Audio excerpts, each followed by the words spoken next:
Policy Subcommittee to order, September 8th, 6 p.m. I want to welcome everybody to our meeting this evening. I'll review the agenda briefly before we get going. We're going to hear from Dr. Herman, latest COVID-19 metrics. I'm going to say that wrong, Mondansir. He's the new Board of Health Director. We'll have some discussions on what metrics we're looking for to start a hybrid model in athletics, MASC policy on COVID-related issues, any other business, and then we'll be going into executive session at the end of this meeting. Also, I know we have a lot of folks here tonight, so as always, the public is always free to come to our meetings, but when it's a subcommittee, there isn't a hearing of visitors, so I wanted to make sure that you were aware of that. So, all right. Mayor, you usually do an update. Do you want to do that? Or I absolutely. Thank you, Mr. Vice Chairman. I want to thank everybody for being here tonight. Just the most people we've seen in a long time, so welcome. Dr. Herman, who's my medical consultant, will be able to give the metrics and the data. 283 deaths as of this morning, 131 active cases, and 4,657 total cases overall relative to COVID-19. And Dr. Herman's going to explain, we've all heard about red, yellow, green classifications. Anything under 4.0 is green. Anything under 8.0 to 4 is yellow. That's where we are right now, and Dr. Rick's going to be able to opine on that. And then Dr. Mondesir, Mondesir, who holds a master's from Boston University in public health, is the new hire that I brought on to lead our Board of Health after Dr. Linda Cahill went back on the school side to be Director of School Nurses. So we will hear from Dr. Mondesir and his opinion relative to COVID activities in the city of Brockton. So thank you, Mr. Vice Chairman, and welcome again, Dr. Herman and Dr. Mondesir. Thank you, Mayor, and again, thank you everybody who's taken an interest in coming and being a part of the meeting tonight. So, Dr. Herman, if you want to get started, that'd be great. Thank you.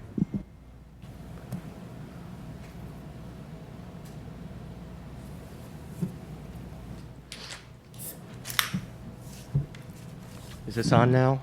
Can you? Yeah, okay. I'll take this off just so you can hear me a little better. Okay, so what is up in front of you right now is a heat map of the city of Brockton. Maybe some of you have seen this in the past. It really just kind of shows the distribution of where cases of COVID-19 are in the city. The big red, yellow blotches, those tend to be the nursing homes in the city where we saw large numbers of deaths and huge numbers of outbreaks. Next. You can just skip that. Okay, so this is where we are. As Mayor said, the total is 5657 next.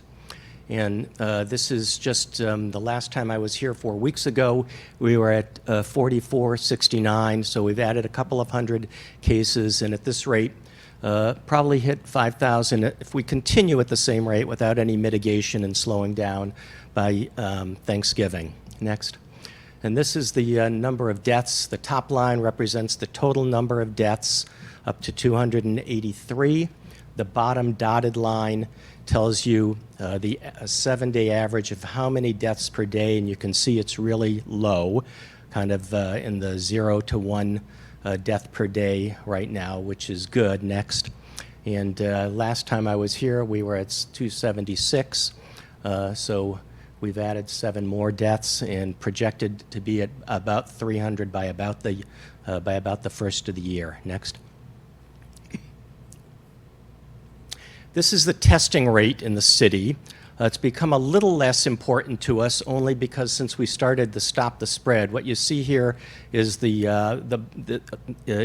set of bars is a week, and they're numbered along the bottom there, 11 to 36. That's a CDC week, so it's week number 11 to week number 36 in the year. And it shows each week how many tests were done, and the orange bar is how many of those tests were positive. The numbers tell you that. Back in the beginning of the pandemic, had a very high number of positives. Why? Because we were only testing sick people.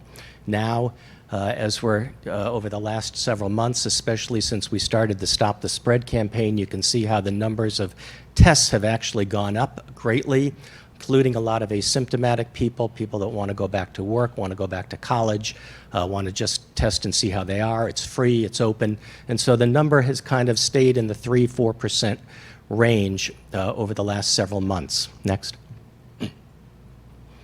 So this is a month ago. So when I was here last time on August 11th, this is what the dashboard looked like, the number of cases, the number of deaths. And this dashboard is posted every evening on the City of Brockton website. And since that last time, since I was here, we've had new Board of Health leadership, and I'm happy to add my welcome to Dr. Mondesir, who is here tonight, and will hopefully be doing a lot of the stuff that I'm doing now, so I don't have to be on the hot seat. We've had 188 new total cases, 7 new deaths. They were all adults, 23 kids since the last time we spoke.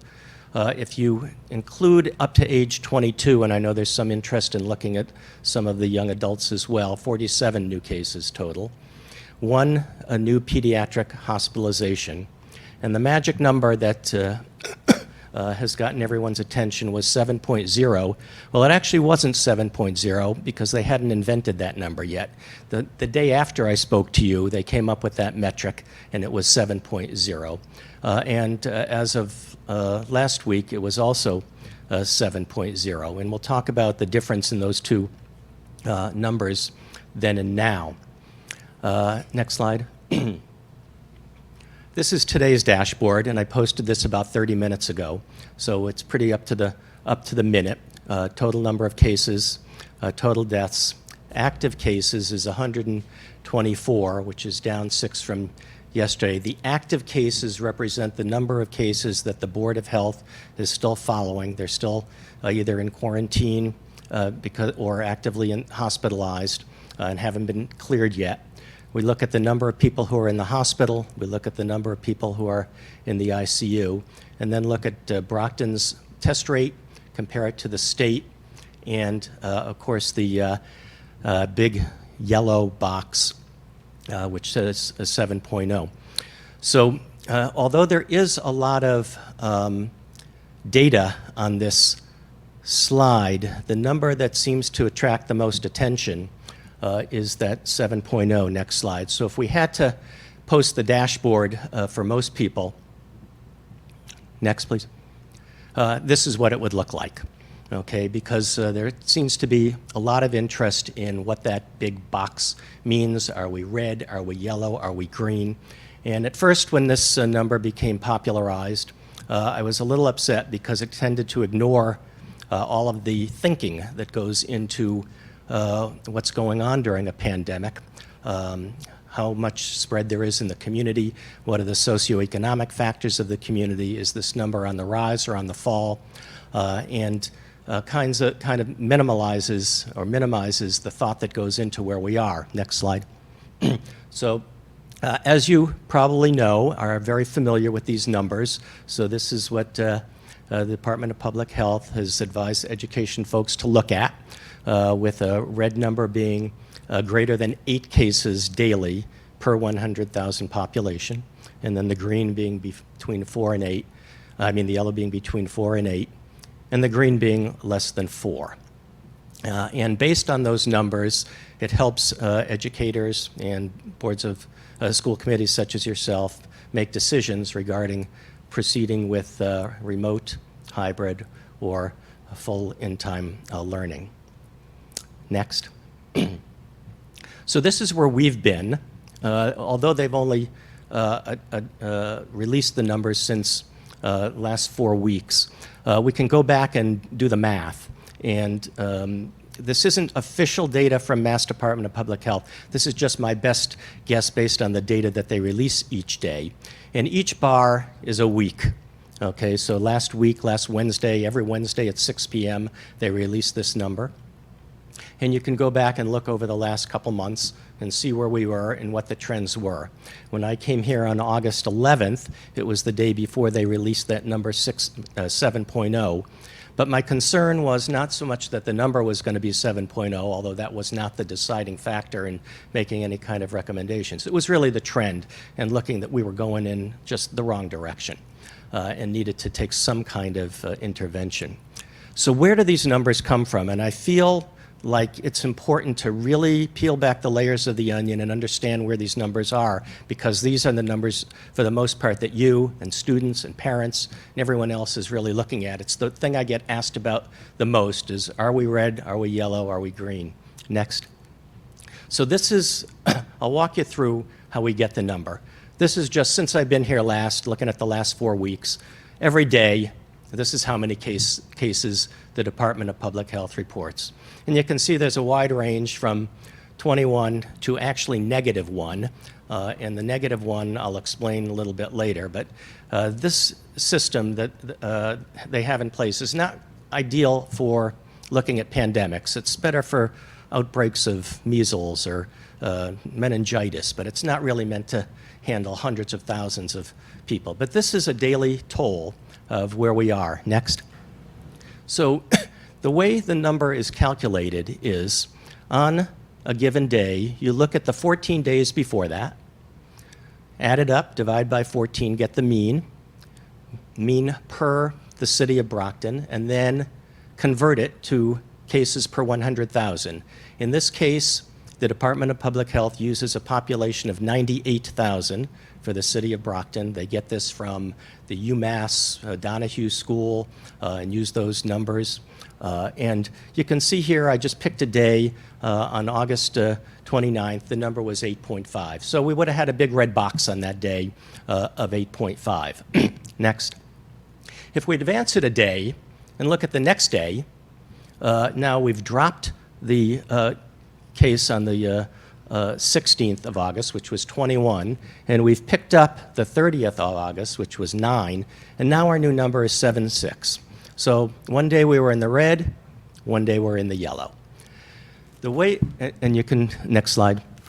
And this is an important one, so I'm going to kind of let it sink in. This is the last month since I've been here, since I was here last time. Each day, this is a bar that looks at the previous 14 days. So if instead of the Department of Public Health picking Wednesday at 6 p.m. to release the number, they did it every day and looked at the previous 14 days, this is what your colors would look like. So when we were here back on August 11th, it was kind of in the yellow, but it was heading in the wrong direction. A lot of days in the red, and most recently numbers in the sevens. To make it even more complicated, next slide, to make it even more complicated, they don't look at the previous 14 days. So Wednesday at 6 p.m. when this number gets released, it's not going to be the 14 days before Wednesday.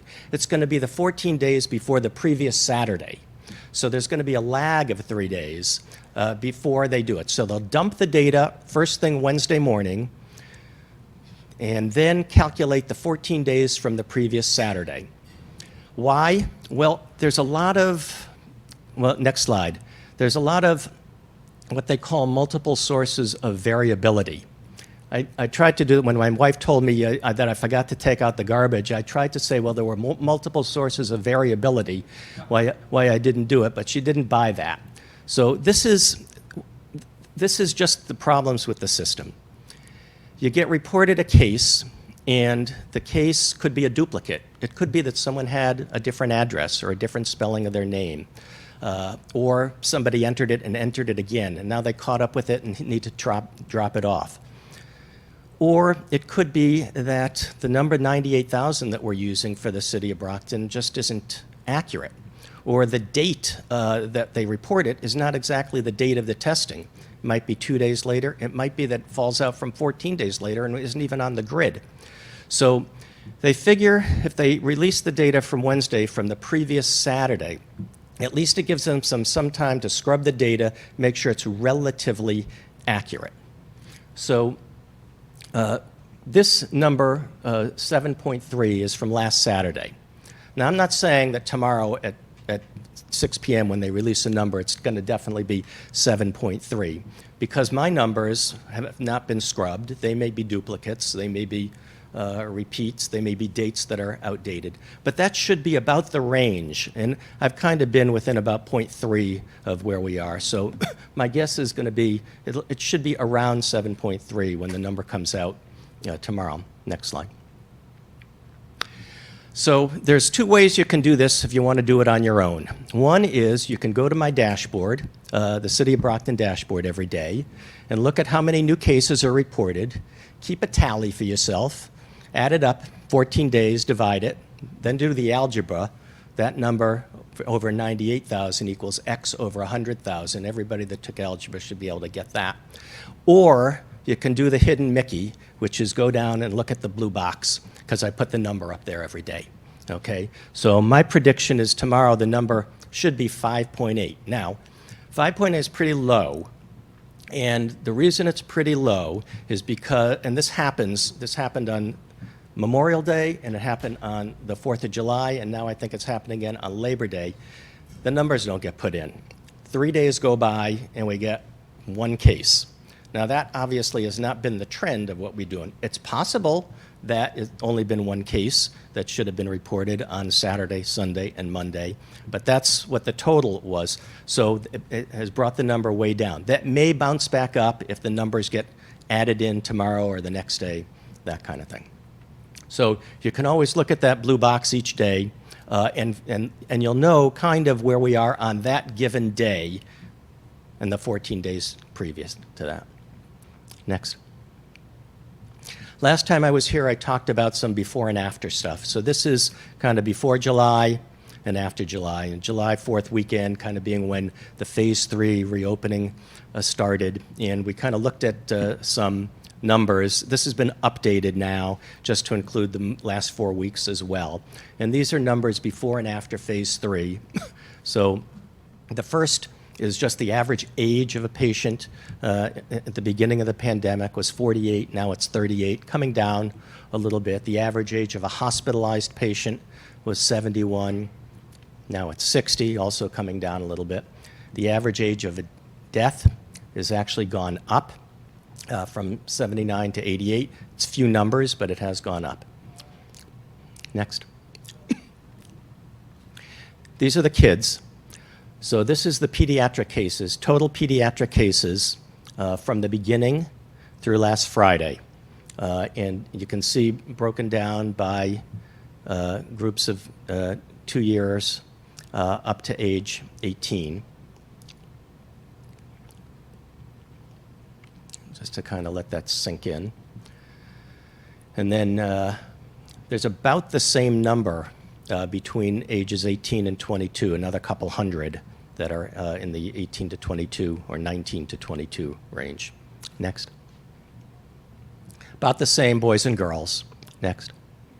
And so this is the summary of up to age 18, 211 kids. Of those, only 3 were hospitalized, no deaths. So this has played out as it has in the state and across the country, that COVID-19, although can spread amongst children, tends to be a much milder illness than it is in older adults with underlying conditions. And I think this is very encouraging. Next slide. So I presented this last time as well, just looking at breaking down groups of the decades of life and breaking down the percentages. Again, this is before phase 3 and after phase 3. And you can see that after phase 3, it's a younger crowd that tends to be getting COVID. Only 5% of cases before phase 3 or in the 0 to 20 range, and 15% after phase 3. Again, almost 15% of the 20 to 30-year-olds and up to 20% afterwards. So skewed towards the left, younger people. Next slide. And this is, next. And this is just another way of looking at that by each age group. So the orange is before and the gray is after. When I was here last time, I said it's kind of lying with statistics because the numbers are not the same. The N of before was in the thousands, and the N afterwards was in the hundreds. So I wanted to clarify that and make that a little bit more transparent. Next slide. So this is what I mean by lying with statistics. So the left-hand side is looking at all of the patients before the 4th of July, or before the 6th of July. And afterwards, on the right-hand side, is looking at all the patients after the 6th of July. So beforehand, this is when the bulk of the pandemic was, and this is when the thousands upon thousands of people in Brockton became sick. After the 6th of July, it's really the hundreds upon hundreds who became sick. So even though the 10-year-olds and 20-year-olds make up a larger percentage of those cases, the numbers are still very, very small. And if you look at the next slide, I think it tells a better story.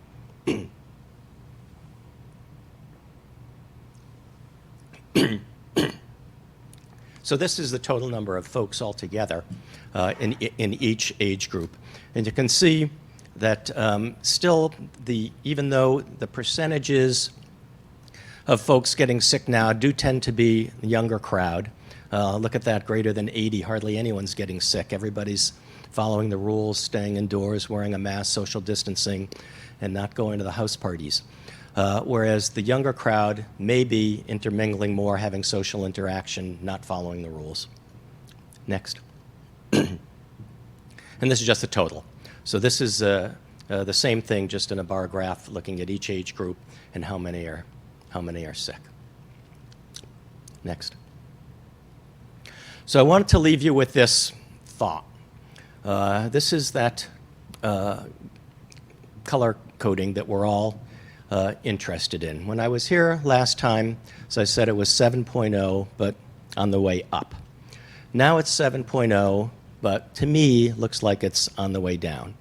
To me, this is encouraging because it means right now we're solidly ensconced in the yellow, at least for the time being, unless there is a Labor Day correction, which could happen. So the timing of this presentation is not ideal because we don't really have time to see if there's going to be a correction. But the numbers look to be trending in the right direction.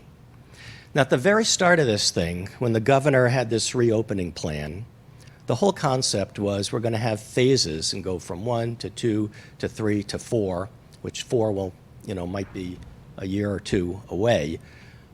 But the whole concept was you got to make sure that you have at least 3 weeks of data that are encouraging before you would move on to the next phase.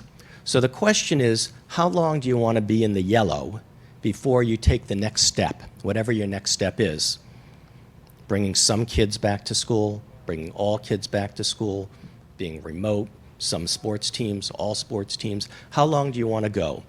The state has used 3 weeks as its standard for what it has used in advancing other stages, other phases of reopening.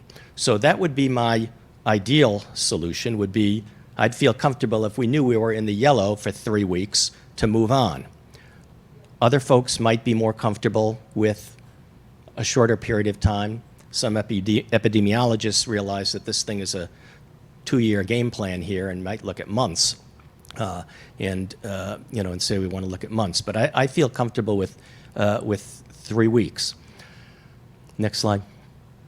So just some takeaways that I would leave you with before I'll get to the questions. One is there's not a huge onslaught of pediatric cases. It's averaging a little less than 1 a day since the last time I was here. But there are pediatric cases. When the schools open, there will be pediatric cases. There will be cases of COVID in the school system. We need to be prepared to identify. We need to be prepared to isolate. We need to be prepared to get testing done that has a rapid turnaround time. And thankfully in Brockton, that has really come down quite a bit, kind of 2 days now instead of 10, 14 days. And we need to be able to quarantine. And we need to be able to have people that feel comfortable understanding that there is going to be COVID in the school system.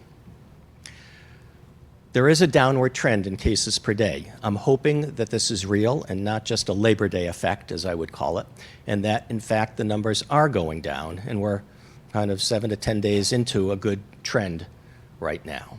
Ideally, I would like to see a 3-week trend to feel confident that the numbers truly are coming down. And my advice would always be to do a phased reopening. Don't just open the doors and let 4,000 kids come back to school. Test it out. Bring some group of kids who you feel might be more important to have in-person learning and see how we do. And then test the plan. So when I was doing emergency management work at the 2 hospitals I was chief of, we had disaster drills. So back in the day, we thought Osama was going to drop a dirty bomb on us.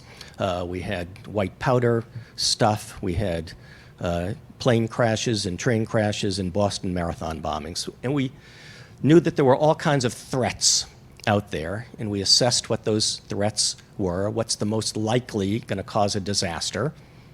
A blizzard is far more likely than a dirty bomb. So we drilled for those things and practiced so that when the first 5 cases in a classroom show up, you don't freak and say, what do we do, what do we do?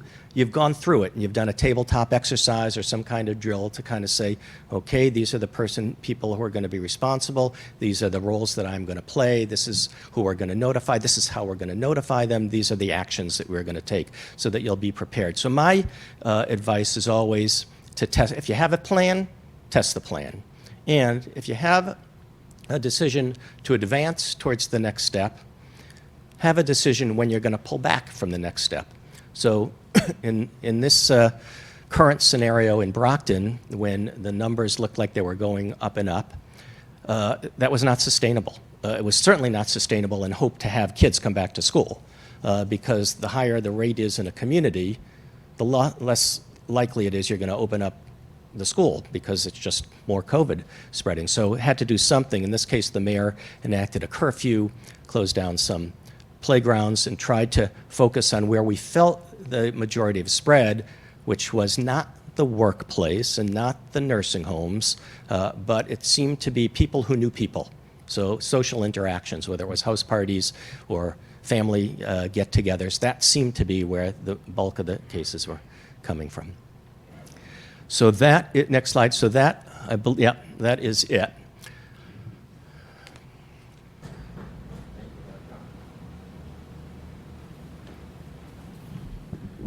Well, thank you for taking the time to come again and put this material together for us. I know you're putting a lot of time into to everything you're doing for the city, and then putting this information together for us to help us make informed decisions. So we really appreciate it. Any member of the committee have any questions? Anybody? No? All right. Thank you, Dr. you. Herman. So I think next we have the new Board of Health Director. Was he Dr. gonna- Mondesir. Mondesir. Eno Mondesir.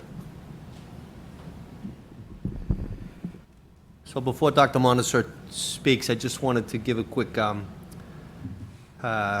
summary of how he is here tonight, and I'm very proud that he is here because he's going to be a game changer in the Board of Health. As you know, Mr. Tattaglia passed away, and then Amy, who was the administrative assistant, filled in. When I took office pre-COVID, I actually had registered nurse, former city councilor at large, John McGarry, fill in. He did an awesome job. We needed a health professional in there.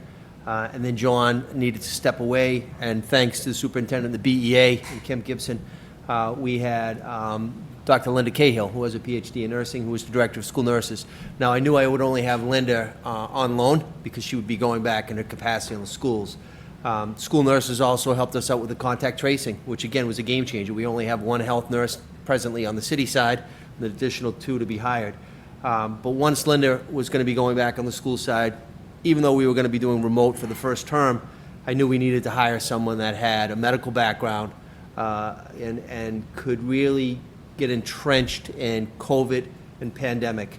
And the hiring interview was myself, Linda, Sandra Knight, who's Director of Human Resources for the City of Brockton, and also Dr. Craig Andrade, who is a member of the Board of Health.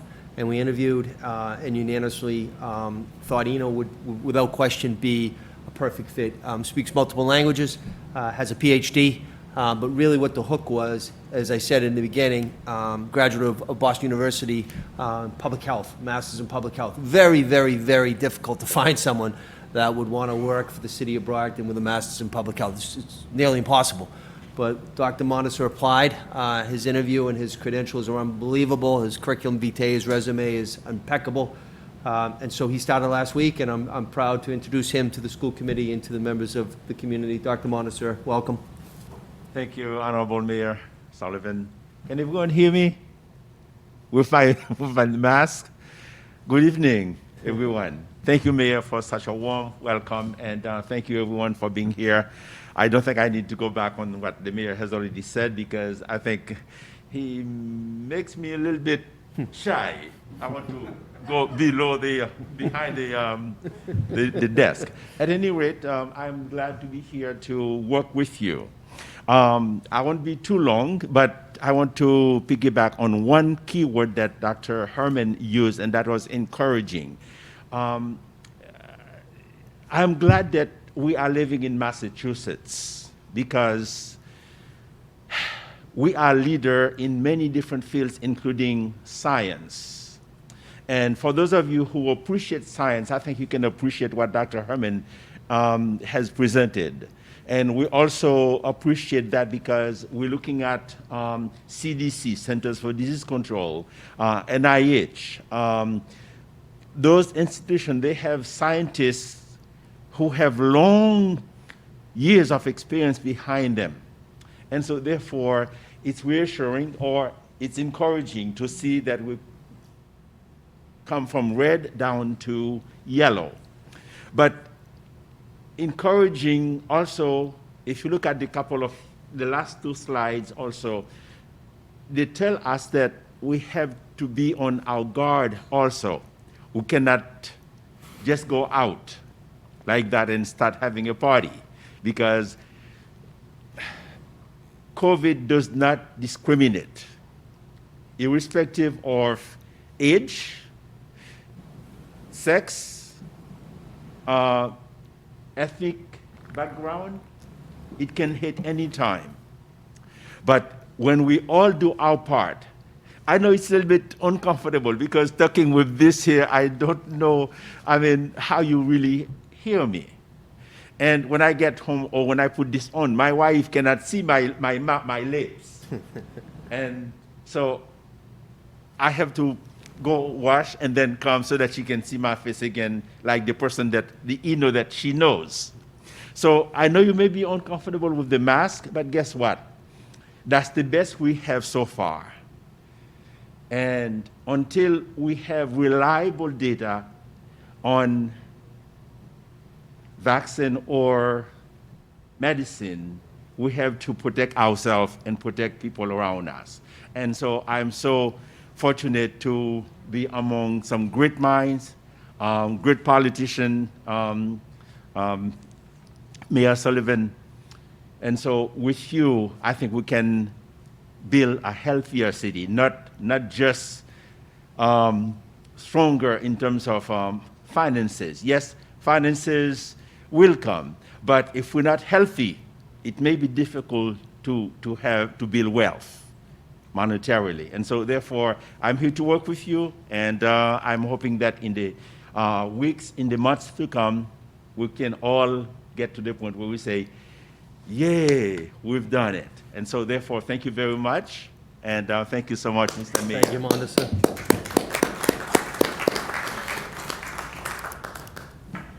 Well, thank you for joining us tonight and, coming aboard here in the city, and we're happy to have you, and, appreciate everything that you're bringing to the table to help us through these difficult and crazy times that we're in. All right. So, I think we'll, unless there's any comment, so far we'll move to item number 3, which is basically a discussion on metrics to start hybrid and athletics. Is there anyone who has any? So, this is about a hybrid of bringing students back first, we can discuss, and then Mr. Cairo, Athletic Director, has a presentation Okay. regarding the changes and modifications to the MIAA. Okay. But we have to decide, obviously, it's mandated by the Department of Education, then when it's safe to return to a hybrid model, we really have to consider, obviously, bringing special ed students back first. That's the mandate from the Department of Ed. So I wanted for us to come up with a policy of, how many weeks of the metric is recommended by Dr. Herman that students would be coming back into the building. I told you when we met about our reopening plan that we really need a 3-week lead time as far as bringing students back to school, because especially with special ed students, we need time to get all the vans, because a lot of these students do have transportation in their IEP, so it'll take time to schedule the transportation to make sure we're following the guidelines, making sure that the bus companies have the drivers to support. That's been an issue with bus companies not operating from last March, and a lot of them still not operating because schools are remote or hybrid. So they've lost some bus drivers and van drivers, so we would have to work with our contracted bus and van companies to make sure that we can get students to school safely. And obviously, we have to work with our unions to continue to plan the hybrid model. So we would need 3 weeks lead time for, for bringing students back into the buildings for, education. And obviously, that would start with special ed and high-risk students. So it's basically us coming to a decision tonight of how long do we have to be in the yellow till we move forward with bringing back our special ed students and then bringing back all other students shortly after that. All right, do we want to have Mr. Cairo do his Yeah, so then presentation, and then we can kind of discuss both issues? We can talk about athletics as well. Yeah. And, about, obviously, there's athletics that take place in the fall outside. Well, and that's, That is different, obviously, from making the decision about bringing students back into a building, which, yeah, you know, so there's let's a hear the presentation, but I think, and then we can talk about, because you're right, some of it's outside versus inside for education, but, if it's all right with everybody, maybe we can hear from Mr. Cairo. you have, Melinda has the PowerPoint, right, Kevin, for you? All right.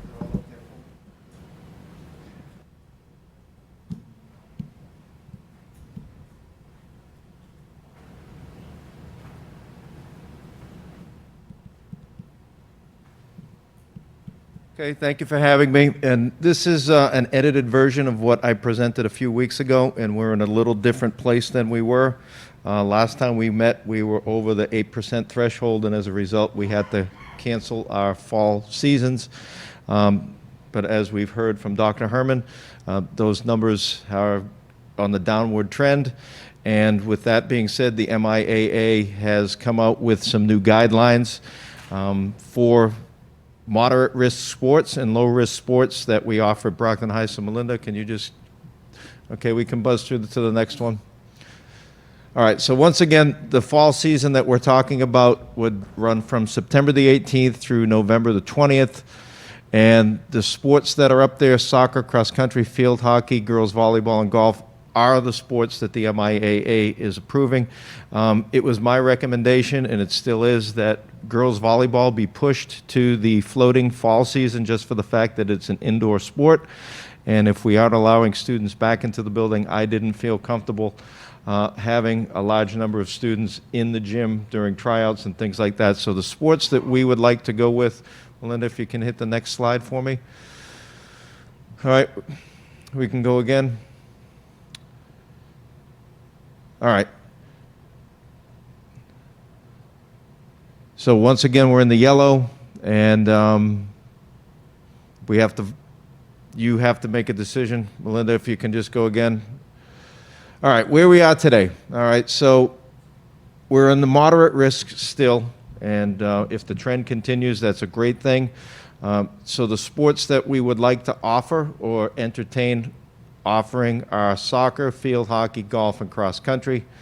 And as I said, girls volleyball would be pushed to the floating season in the late winter, early spring.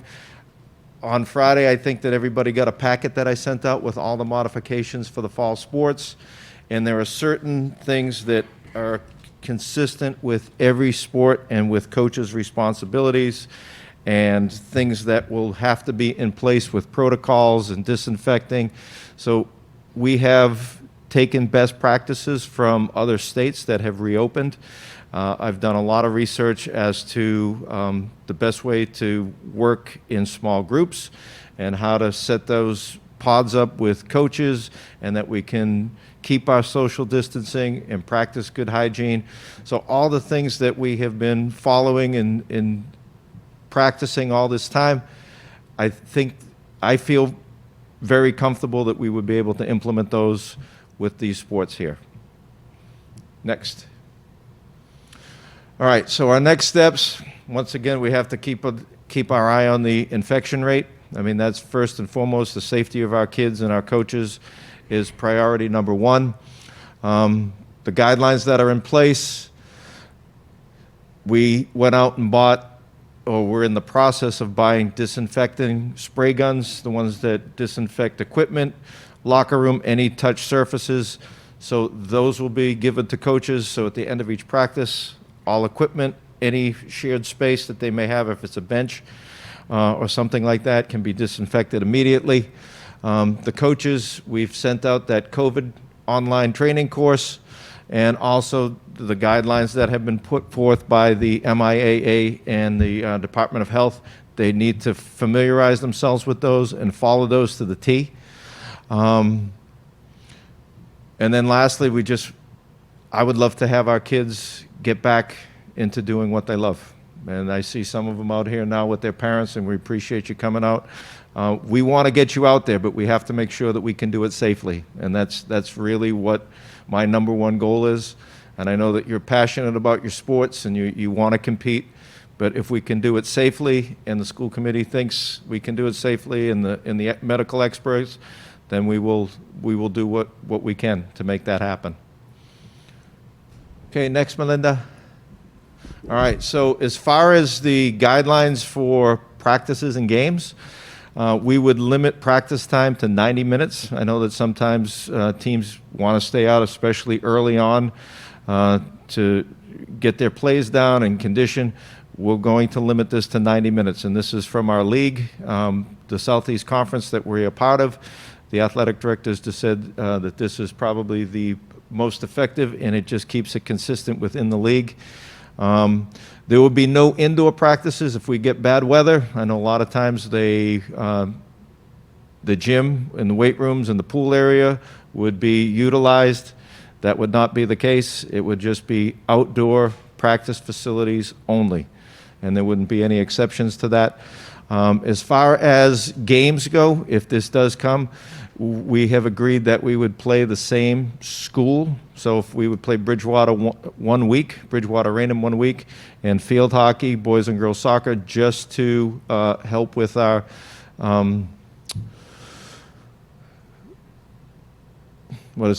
contact tracing. That's the word I was looking for. So it would just help us with that, where we would just be sending students to and from one location per week. And we would schedule field hockey on Tuesdays and Thursdays. Soccer would be Wednesdays and Fridays. Cross country would be on Wednesdays, and Monday we would use for makeup dates. So if anything got rained out, we would try to just move it to the next week. So we do have a tentative, if this does become reality, a schedule, and our first contest would be October 7th. So we still have a little time between today and the official start of the season. There's a lot that needs to be done. I mean, there's physicals that need to be turned in. We need to check those. We need to have students register on Family ID. It's just not as simple as, okay, we're back to play. There's a lot of things that need to be followed, and we are well aware of that. What do you got for me next, Melinda? All right, there we go. Well, I want to thank you again for coming tonight and giving us this information to help us with figuring out the right common sense thing to do. So I appreciate you coming as well. I also I meant to do this earlier, recognize the folks who are standing outside wanting to come in because we're limited on capacity in this room. There's actually a group of people that is sitting outside the door, unable to come in, but I did wanted to recognize that those folks are here and taking an interest in this issue. Anybody, any questions from the members of the committee? Mr. Minicello? Would we require the students that want to participate to be tested Mike. prior to, as part of the physical? Your mic, please. I don't have an answer for that. I mean, would we, I mean, that's a, That would have to be a that would policy be from the group, if that would be We'd a have to talk requirement. to our attorney as well. Okay. All right. And I would think that other parents who are going to have their children participate or would like to know that going in, the team on a certain date. I mean, we've heard. Mr. Herman Minicello, say, your mic, you know, please. Yeah, a student- Tom, just did. Oh, sorry. We heard Dr. Herman state before that, today a student can test positive or negative, and, the weekend they can go out and have a good time with their friends and do whatever they're going to do, and circumstances would change. But I would just think that, to me, anyone who wants to participate in a sport should be willing, and I would think the parents would want the kids on the team, to be tested. At least it's not going to be, it's not going to be perfect, but at least it will give us an indication that we're at least starting clean, I guess, or starting with a team that has come in negative, hopefully. Again, like I said, circumstances will change, but I mean, I know if one of my kids were here, I would say, yeah, before they should be, together with the other kids on the team, I think my kid should be tested, and the parents should take the responsibility of making sure that their kids are, checking in. What are you up to this weekend? What are you doing? You're on the team, et cetera, et cetera. You better, do what you're supposed to do, because there's other kids that, and other families that could be exposed if you don't do the right thing, so whatever. I mean, Now, we have Sarah with us tonight. my kid's up at We can talk UNH to her. now, and every week they test. They test Every every single week. He just came, you read about UNH in the news the other day. Some of the kids Yeah, I saw that. in another frat, not my son's frat, but so I mean, they're testing nonstop, and the dean there said, look at. If the students aren't going to do the right thing, this will end and we will go to remote. End of story. So they will change based on the response and what the students are up to. So they're they all know to be on their best behavior now. They're getting the message, I think, loud and clear. We saw the thing with Northeastern. Those kids are kicked out for the semester, and their parents have to pay the tuition. I mean, so. Whatever. I mean, yeah, so I just think that should be part of the discussion, and I think that parents who want their kids to participate, and I would think would have no problem with wanting their kid to get tested before the start of the season. It's my own feeling. I know I would. So. As long as we can legally do it, we can run that past Sarah this evening when she's here.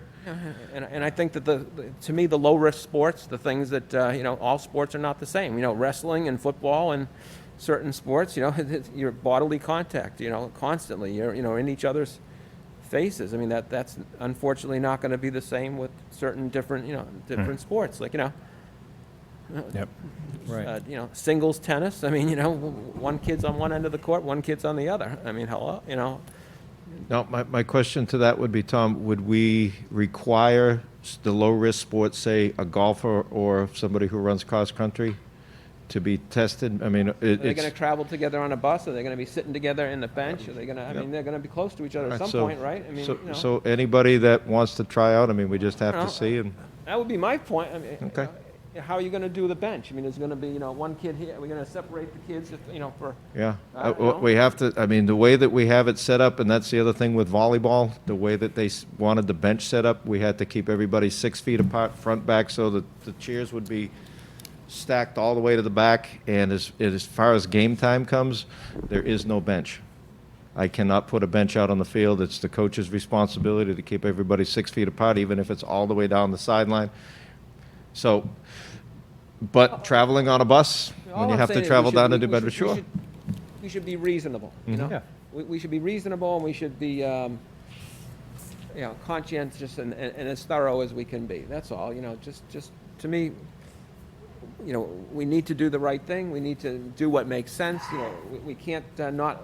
I don't want an activity that is very, very low risk to be eliminated.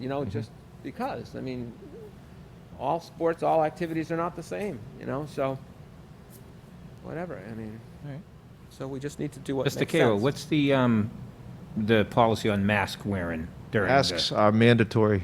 Even during even during competition, there's a few instances, for example, in soccer, if a student had a gaiter on and they were on a breakaway and there was no one in close proximity, they could pull it down, but as soon as somebody was close, they would have to put it back on.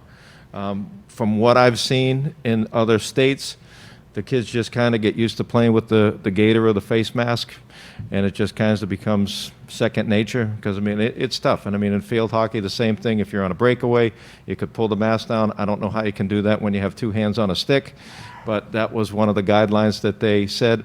For cross-country, at the beginning of the race, when everybody's kind of tight together, you were to have one on, but once you go out, it can come down, but if somebody gets close, they expect you to put it on. And what do they do with contact in soccer or There is throw-in? no contact. Contact is completely banned. I mean, as far as positioning, and it's a whistle, the ball goes to the other team immediately. If it's continued, you can get a yellow card and subject to get thrown out of the game. So the rules for soccer are they're trying to eliminate contact at all costs. There's no throw-ins, there's no direct kicks, there's no heading the ball. So the traditional game of soccer as we know it would change dramatically.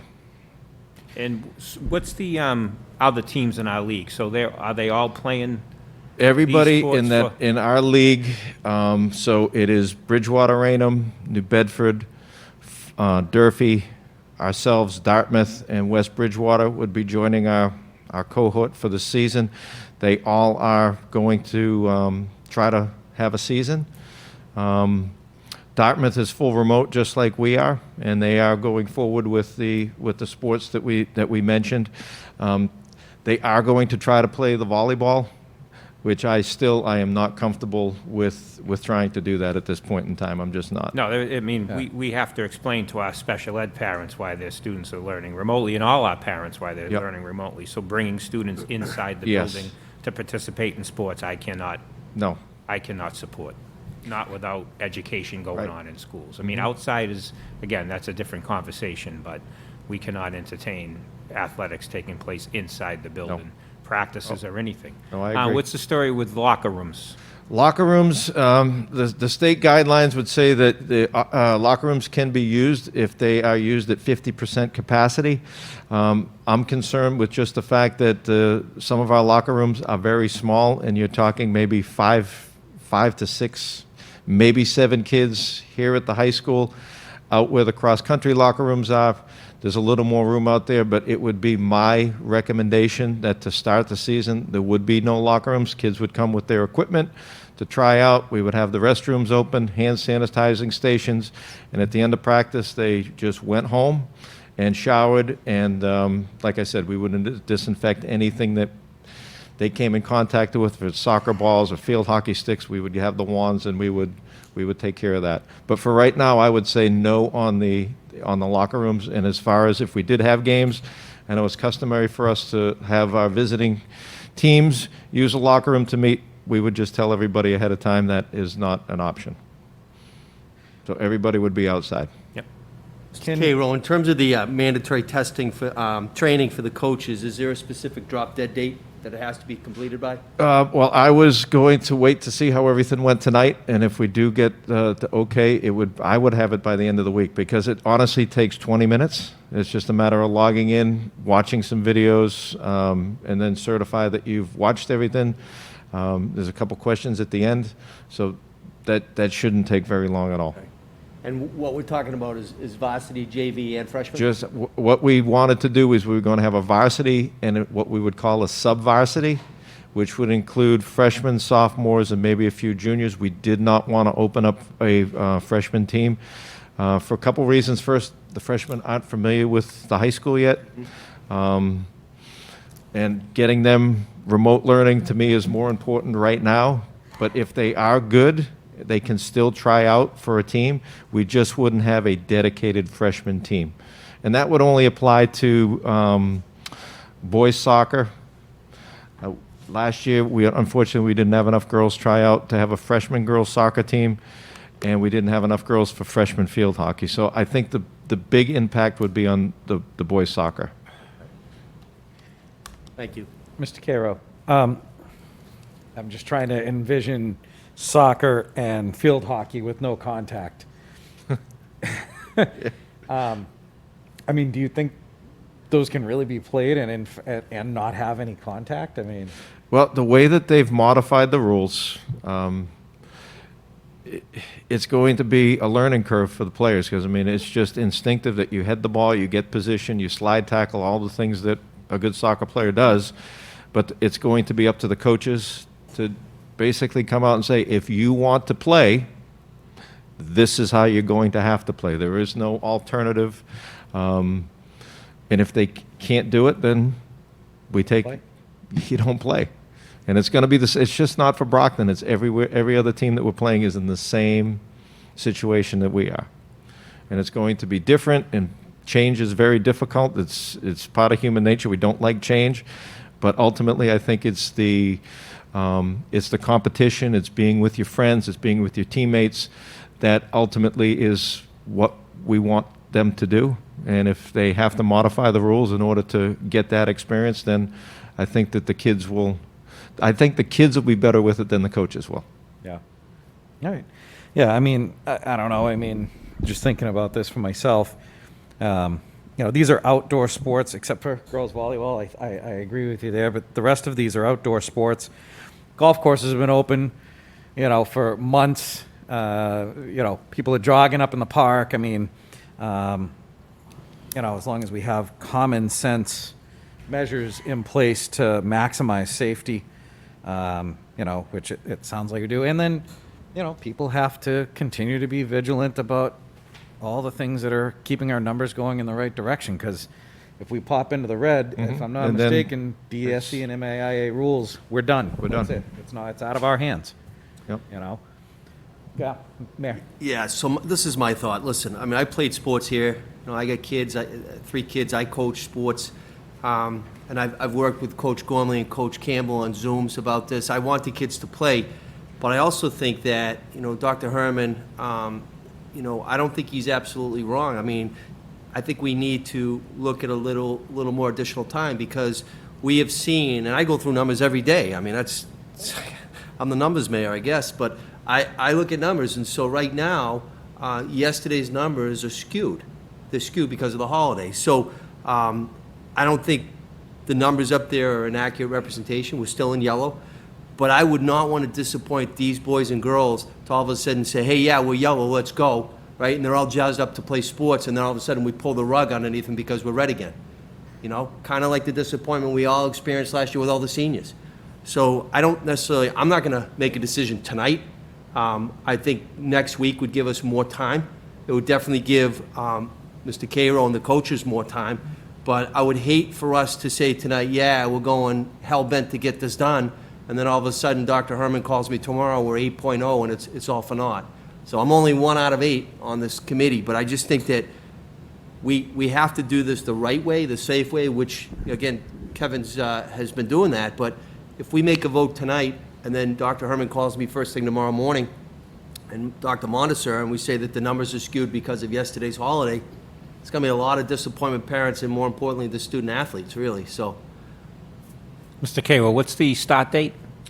The official start date would be September the 18th for your tryouts. That's a Friday? That is a Friday. And then, like I we said, have- our first scheduled where'd you go? game would be on October the 7th.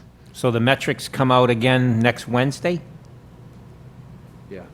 For next Wednesday? So Melinda, what's our meeting schedule for next week?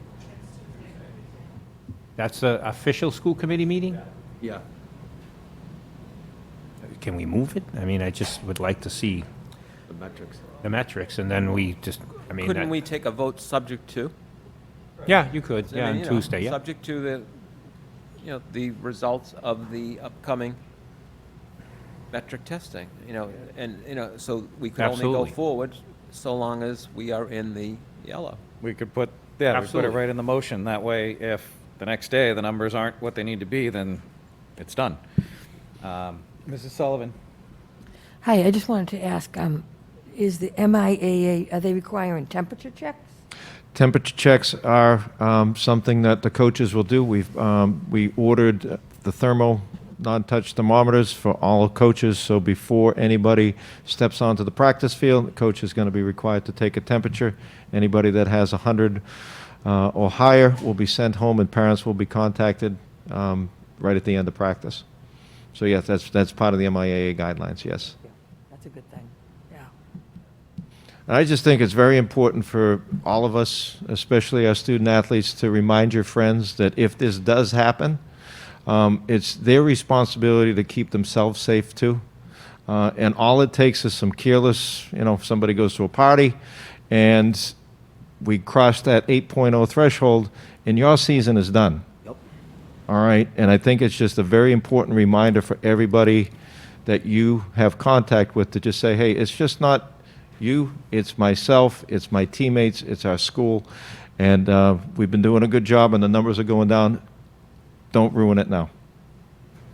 And the issue is, and this is about back to school, is that we can't flip-flop back and forth, so go back to yellow, go back to Right. red, and then start, stop, start. So again, it's important to stay in the yellow, and that's the same when we decide to come back to school. So that's why it's important tonight. I just want to let the school committee know, it's important tonight that, we decide not only on sports, but we need to decide a metric to bring students back into school, especially our special ed students. So, should be making, we should be deciding on a policy of how long we want to, again, bringing students inside is different, but we are obligated by the state and the Department of Ed to try to bring our special ed students back into school so they have face-to-face time with their teachers. We're servicing their IEP much better than can be serviced remotely.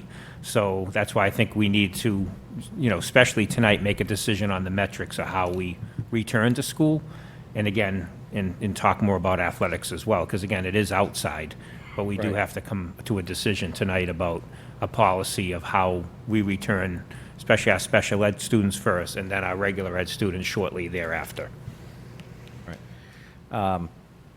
Mr. Vice Chair, Yeah. Dr. Herman had to go to a 7 o'clock meeting elsewhere, but he just sent me a text and said, I'm okay with outdoor sports if another week of yellow. So that's what Dr. Herman wanted me to share with the members of the committee. Thank you. Okay. All right, thank you for sharing that. Did any other member of the committee have questions for Mr. Cairo? No? All right. All right, Thank thank you, you Mr. for your Cairo. time, I Thank you. appreciate Thank you it. very Thank much. you. So I guess we should have a discussion, as the superintendent said. I mean, we need to talk about, for starters, hybrid. Is there a number that we want to, be shooting for? I think we go with the 3 weeks. Correct? I think we have to go 3 with weeks at what? 5 or better, or is that Yeah, too is there- high, or is that too low? 5 comes to my mind. I don't know why. I'll be honest. I just think realistically tomorrow, we're going to see a higher number because of yesterday's holiday. It's happened twice before, and I suspect it's going to happen a third time.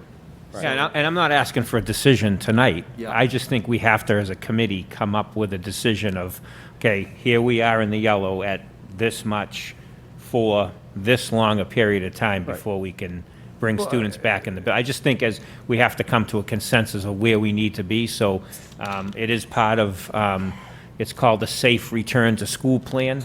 So I think that's Right. got to be part of our policy, is that this, we can safely return students, starting with special ed, back into school if we're at this metric for this long, and this is recommended by the Department of Ed, because they don't want you can't go from hybrid to Once remote, we're and then in, the we next gotta- week go back to hybrid, and the next week go back to remote.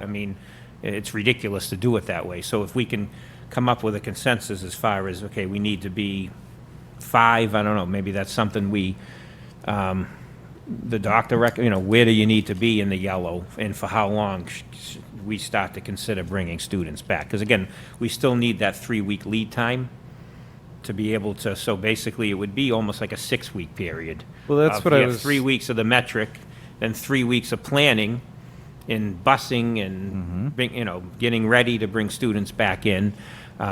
So you're talking about a 6-week period, 3 weeks where the metrics need to be, and then 3 weeks of planning to bring students back. So And if it's a during 6-week window, basically. Right, and if during the planning, the numbers started to, shoot up the other way, we can still put the brakes on because you're still in that planning time. So literally, if we set the number, and again, 5 doesn't have to be the number, I just threw it out there. If we said, got to be at 5 for 3 weeks, and then you start the wheels turning, you still got 3 more weeks where it's got to stay there, so that would be 6 weeks at 6 5 or weeks. whatever number we set before a single student walks in the door. Again, I think, I don't know what number everybody's comfortable with, if we want to wait and get some feedback from Dr. Herman, if you want to talk to him and see what. Yeah, so I have a standing call every day at 10:45 with Dr. Herman, Dr. Monisser, and Steve Hook, who's our director of BEMA, Brockton Emergency Management. I mean, I'll ask that question tomorrow, Doctor, and we'll kind of vet it out, and then I'll report back to the superintendent. I'll give Mike a call right after that call. Okay, all right, so why don't we, Melinda, next week is full school committee, yes, so we can do policy before that. right, full, what are we, 6 o'clock for full school committee? 7, we're back to 7. Back to 7, okay. So that actually works. That's the bylaws. It's been, unless this committee wants to vote to change that. It's I think always during during the the school year, year, it's it's always always- been yeah. 7. It's because what we tried to do is keep most things on Tuesday night, so it gave us the 6 o'clock time to have a subcommittee, and then the full committee at 7, so that's been. but Once again, upon a that's up to the- time, we were out 3 and 4 nights a week with meetings, and it was getting to be a bit much, so we're trying to. That on the city council side too, pal, 14 years. I understand. So we tried But to I consolidate would- them into because- Tuesdays. Because I chair that next week at 7, I think we should do a 6 o'clock if that works for the committee, right? Come in, do it an hour, vet it out on a subcommittee, Mark can run it. Yeah. And then we'll go right into the full.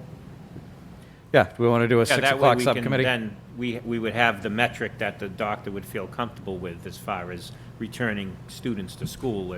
Does it need to be at 5, 4.5, Yeah. That way I mean, it that gives gives us- you and time then to we- vet that out, with the doctor, and also we have, some time to have some thoughts on that as well. Yeah, and I'll reach out to some other mayors. I'm on a call, a couple times a week with other mayors. Mike can reach out to some superintendents to get some other municipalities what they're doing, and then we can report back as well. Sounds like a plan. Perfect. So policy at 6 next Tuesday. On the issue of athletics, again, obviously, we don't have to make it's not it wouldn't be an official decision tonight anyway. It has to go to the full committee next Tuesday.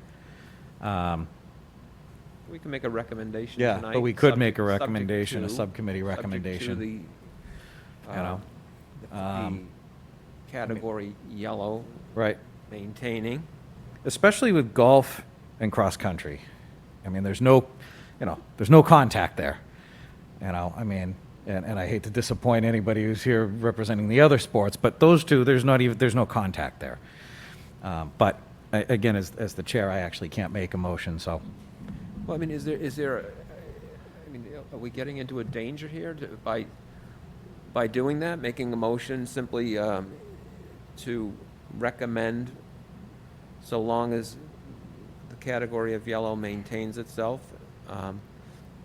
And you can also For put, the outdoor sports to be reviewed by the school committee at the next meeting for ratification, but obviously subject to that proviso. And if something changes, the school committee, certainly we will all shift gears. If things are going in the wrong direction, we're not going to give it the Right. green light. yeah, the guideline's clear. When the so there you yellow, go. the school So- committee, So is that a problem, I guess, for this committee to make that recommendation for next, I don't think it's a problem to make Not a going to be making a recommendation. recommendation from here back to the subcommittee, because it's subcommittee to subcommittee, right? Right, but- So you're making it back to the full. So the school, Right. full school committee, right? Exactly. Exactly.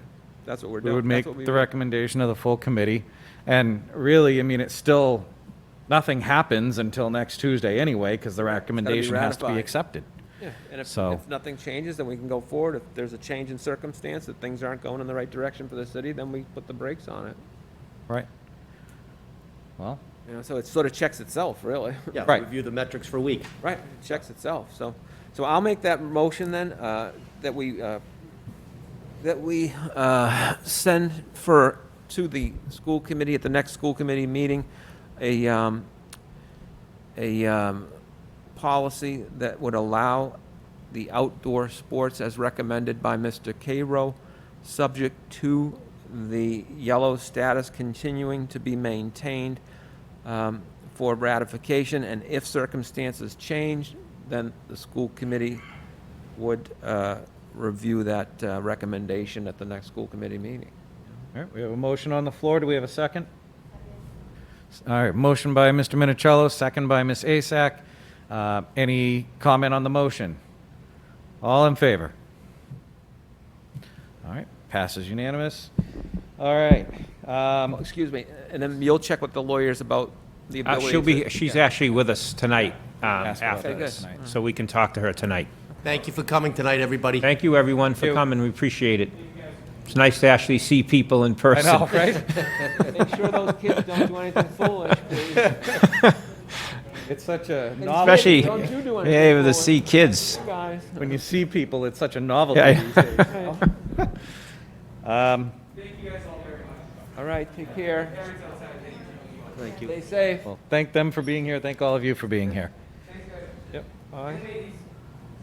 Yes. All right, so the next item on the agenda is MASC policy on COVID-related issues. Superintendent, I assume you want to... Yes, so this is the MASC, Mass Association of School Committees. Mr. Superintendent, before we go on, I'd just like to recognize, that was nice not having rocks thrown at us. Lately, every time the school committee gets together, it's like people are very unhappy. We've actually, for a moment, had someone happy at the school committee meeting. My goodness. Did we just get This is a thanked? switch. Yeah. Someone happy with us for a change. That's nice. It has been a tough time to be on this committee, and I'm sure on the council, and certainly in the mayor's office. Yeah, Mr. Mayor, there was your first compliment. See that? Wow, this is great. Stick with the school committee and you'll be happy. Sorry, go ahead. That's okay. I couldn't contain So myself. this is recommended COVID-related, policy on COVID-related issues recommended by the Mass Association of School Committees. So they obviously recommend that each school committee adopts this policy, that's anything related to COVID. So again, this was sent in your Friday's packet. It was reviewed by Sarah Spatafor. She and I sat today and talked about this. She recommends this as well. It's important to get this policy voted through and then into our policy manual. So we're ready to go, obviously before the school year starts. And, if there's any questions in here, it's obviously spelled out about school assignments, school calendar, class size, attendance, time on learning, grading and retention, local graduation requirements, special. It pretty much covers everything that is related to education. Also, it covers special education, discipline, exemptions for students with masks, job descriptions, students at risk, privacy of students, pivoting back from remote learning or in-school instruction to hybrid. So it pretty much covers everything that is related to COVID, and also has extracurricular activities, attendance versus participation, what's the difference, visitors in school, which we have not allowing at this time, contact tracing, transportation, operations, and the maintenance of our buildings, and cleaning procedures. So it pretty much encompasses everything that is related to COVID that the school committee has to adopt. So, One question. yes. On item 1, the taking the temperature, 100 degrees or above. Since they go home, what happens then? Are they tested for COVID-19 or they go to the hospital? That would be recommended for them to get tested to their parent. So basically, if any student obviously is told, please don't come to school with a fever, it's just like you would do with flu-like symptoms. We are not required, and we have not planned to take temperatures as they walk in the door. That's not a requirement under the guidelines. But if there are students that feel ill, they should stay home. But if they then become ill in school, they have to go to the medical waiting room.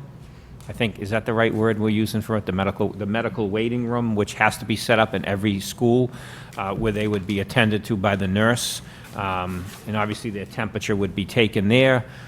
They would be recommended, depending on their symptoms, to obviously go home, wait for a parent to pick them up, go home, and recommend. The nurse would then follow the guidelines and recommend COVID testing. And then, obviously, from that point, we would then have to do contact tracing for any staff member or students that either a staff member who reports to the nurse or a student that reports to the nurse with COVID-related symptoms. Then we would obviously have to testing and then contact tracing, and then possibly close down a classroom or a series of classrooms or the school, depending on what the tracing tells us.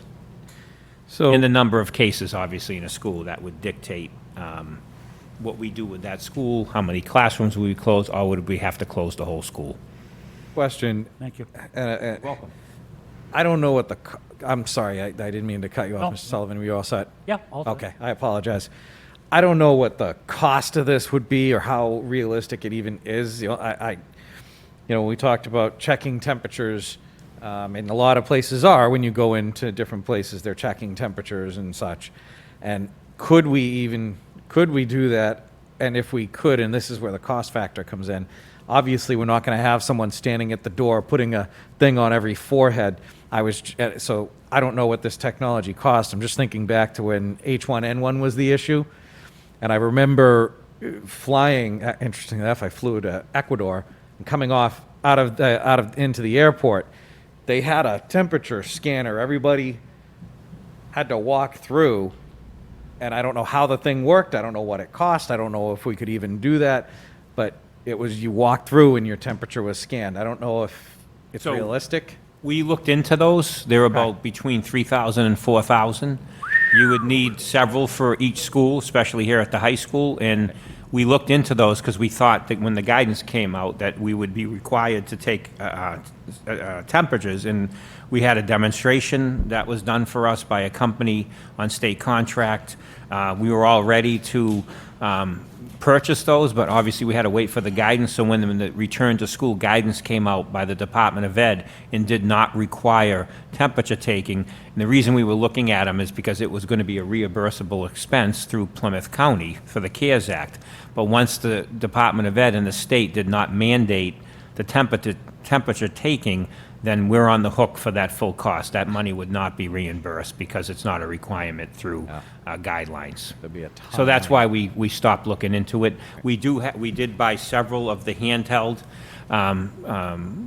temperature scanners for the forehead. Those are for the nurse's office. We wanted to make sure they had plenty in the nurse's office for backups. So we do have plenty of those, and thanks to Linda Cahill for ordering those. But we did not go with the massive temperature scanners that we were looking at because of it's the expense, it's not required, and it would not be reimbursed. Okay. All right, well, that stinks, because that would be definitely, helpful if we could do that, but if it's not reimbursable, I don't see how we could absorb that cost. Any other comment from any member of the committee? I think, no? All right, this looks pretty reasonable. I think we need a vote on this. Yeah, to recommend to the full committee next week to adopt. Does anyone this. want to make that motion? Recommend to the full committee the MASC policy on COVID-related issues. Second. All right. We have a motion by Mr. Minicello, properly seconded by Mr. Sullivan. All in favor? Aye. Okay. Unanimous. Next item.